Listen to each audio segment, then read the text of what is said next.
Have you ever heard of Black Annis? Most haven't. Not properly. She's one of those half-forgotten names that linger in the soil more than in the stories. But if you grew up around Leicester, near Dane Hills, you've heard of her. Maybe not in detail, but you've felt her. They say she was once a woman, or something close to it. A witch, maybe, or a druid that outlived her kind. Whatever she was, she lived in the wild, in the hills. And when the land grew cold and the people cruel, she changed. Now she's said to haunt the chalky hollows under the hill, her skin stained blue with the cold, her hands grown long and sharp, claws of iron, scraping stone like fingernails on a coffin lid. Her cave is carved into the earth by those very claws. A den beneath twisted roots and hanging ivy where the light never touches. That's where she waits. In the old tales, she snatches children. But those stories are old, and these days, she's not that picky. Have you ever been to Dane Hills?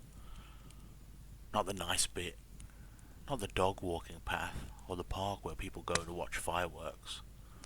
I mean the real bit, the bit past the boundary line where the brambles get thicker and the air smells like stone and earth, where there's wind that cuts sideways and even the birds don't call out. That's where she's said to live. That's where my mate Tom went missing. Tom was the sort of guy who wanted to get scared. He ran a little YouTube channel, mostly urban exploring and abandoned buildings. 500 subscribers and a battery bank full of bad decisions. One weekend, he said to me, "Let's find Black Annie's cave, make a spooky video."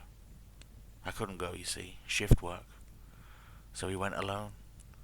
Texted me that night that he'd set up camp. He never made it back. The police found the tent, but not Tom. It hadn't been torn or ripped open.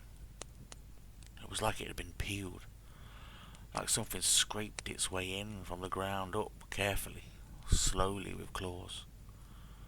Inside were his boots, still laced, his coat, his pack, his torch.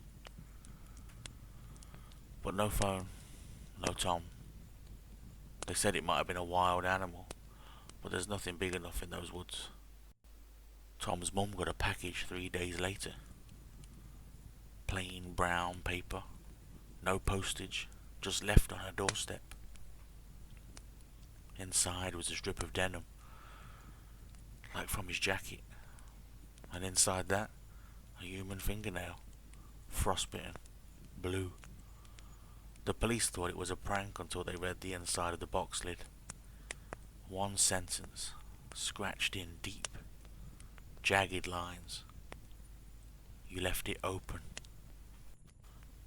I couldn't sleep after that, and especially not after I found the video.